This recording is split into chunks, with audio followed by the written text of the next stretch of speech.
This is San Francisco, affluent, educated, and progressive. But within the same community as budding tech companies, there are about 1,200 children who have been removed from their homes and placed inside the foster care system. If the parents themselves, the biological parents or some other family, the original family of the child, cannot care for the child, then the state has the obligation to care for a child. And so then the children are involved in the legal system as well as the child welfare system. On average in California, children in the foster care system will attend 9 different schools by age 18. Nearly half of them will suffer from chronic health conditions, and after emancipation, 40 to 50% will experience homelessness. There's basically a lot of chaos around their lives that basically do not allow them to be in the same footing as other children who do not experience as much chaos. At the age of 5, I was placed in foster care, and I was placed in kinship, so I was placed with a guardian, like my aunt. Katina attended South City High. She finally switched to San Francisco's School of the Arts and learned that she was going to be meeting her CASA. I kind of laughed because CASA is like, do I need a house? Like, I'm already in a group home, so what else are you going to give me? This lady came up to like my school and was there like, I'm your CASA, and I'm like, who in the world are you, But it was a weird bond because she's like in her 60s, I think, and I'm like 21. It's like, why am I hanging out with this Caucasian lady? But I like her, so it was okay.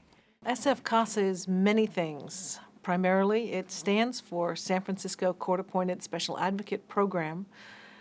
And what that means is that we have a tremendous impact on the lives of children that are in foster care here in San Francisco by providing them with a special advocate that works for them in the courtroom when they're there talking to the judge about their future. San Francisco CASA recruits, screens, and trains volunteer advocates who work to make sure foster care children are having fundamental needs, such as schooling and health care, met in their placements. By advocating to the courts through reports, CASAs can make a difference in the lives of foster youth. A higher percentage of foster youth are in special education and need special education services. So we train our advocates here to work with kids in special education and understand their special needs. Approximately 75% of foster youth fall below their grade levels in school. And while 70% of these children want to go to college, less than 50% will graduate high school. Education is one of the areas where volunteers can have a large impact in the well-being of foster care youths. Out of the 4 kids I worked with, 2 of them got their high school diplomas. That required a lot of hard work on my part, required a lot of hard work on the part of the counselor at the school, who I got to know very well, a lot of hard work on the part of their teachers, because both of these kids were in special ed. They were performing below grade, and still they managed to get a high school degree. It's an area where an advocate can really have a strong impact, because when you have a responsible adult who is keeping track of how a youth is doing in school, connecting with teachers and administrators and special education teachers, and finding resources for students, whether it be tutoring or any outside activities for youth. San Francisco CASA is unique because it assigns volunteers on a one-on-one ratio. Its focus is child-centered advocacy. The combination of the time they spend individually with the child and in working collaboratively with our service provider partners allows the CASA volunteer to contribute a 360-degree view of the child's circumstances in twice-yearly court reports intended to provide the judicial officer with broad, factual, and a very child-focused perspective. Hong Chu, child welfare attorney, works with CASAs very closely. You're becoming this legal advocate for the child, for the one child that you have a relationship with, and that relationship itself provides really detailed and in-depth information, personal, intimate information about the child that would help us, the court system, to figure out what is best for this child. Former San Francisco Juvenile Court presiding judge Donna Hitchens has stated that while 80% of children in the foster care system enter the juvenile justice system, less than 2% of children with CASAs become involved. I'm a huge fan of CASA.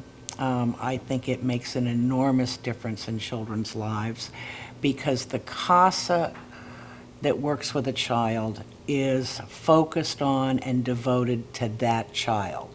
Their lawyers have hundreds of clients. Their social workers are trying to serve incredibly large numbers of families. But for a child who has a CASA, he or she has one consistent person in his life or her life that's dedicated to them. For most foster youth, a CASA will be the most consistent and caring adult in their lives. Tana Shati and Amy met each other in 2008, and they've been close ever since. My foster youth and I did a lot of eating, mostly. Lots of ice cream. Sometimes we'd just meet on the weeknights and just hang out and talk a little bit before dinner or something like that and just check in. Having Amy in my life for 4 years straight, she was my CASA. I've been her only foster youth. Like, having that consistency, eventually, like, and the things that came along with that, like how much she was involved in how many programs she connected me with, like that eventually started making me think about future plans. My goals for working with my foster youth were to make sure she stayed in school and did as best as she could and followed her dreams, whether that be going to college or moving to another city or going to an art program or experiencing new things. Whatever that is, I really wanted to be there to support her, and that was my most important thing. Tana Shati is now preparing to attend Clark Atlanta University of Georgia and volunteer at First Exposure, a photography mentoring program. Both Tana Shati and Amy believe the CASA program has been a more than rewarding experience. I think, if anything, I probably learned more from my foster youth than she learned from me.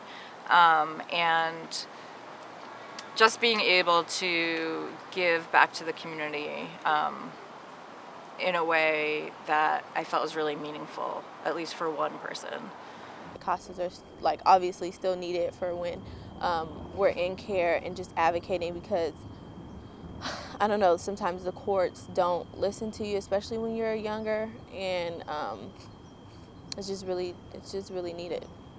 San Francisco CASA continues to help foster care children and is currently serving 330 out of the approximate 1,200 youth within the foster care system. Annually, there is a waiting list of about 115 other children. Here at San Francisco CASA, we want to see every child who needs a safe, loving, permanent home find that. If they can't safely reunify with their family of origin, we want to work to make sure that they are quickly found a home in which they are safe, they are loved by their caregiver, their educational and healthcare needs are adequately met, and they have the opportunity to form long-standing, permanent, nurturing connections with other adults and peers. And a CASA volunteer actively works towards this objective. A CASA is more than just a mentor and advocate. They are someone these youth can trust. We have a lot of growth that we can look to. We're looking to ways in which we might be able to serve these foster youth beyond having just a CASA, but ways in which we might be able to serve them in the educational arena or outside in different ways. But we're excited about the prospects of being able to grow and serve as many youth as possible. I had an 8-year-old boy who, until he had a CASA, had never had a birthday party. And can you imagine what that would mean for an 8-year-old? My CASA was kind of more than a mentor. She kind of was like the Batman of everything for me. She kind of shielded me from a lot, but kind of advocated for me, which I really needed. By volunteering time or through a simple donation, CASAs can continue to serve foster children in San Francisco.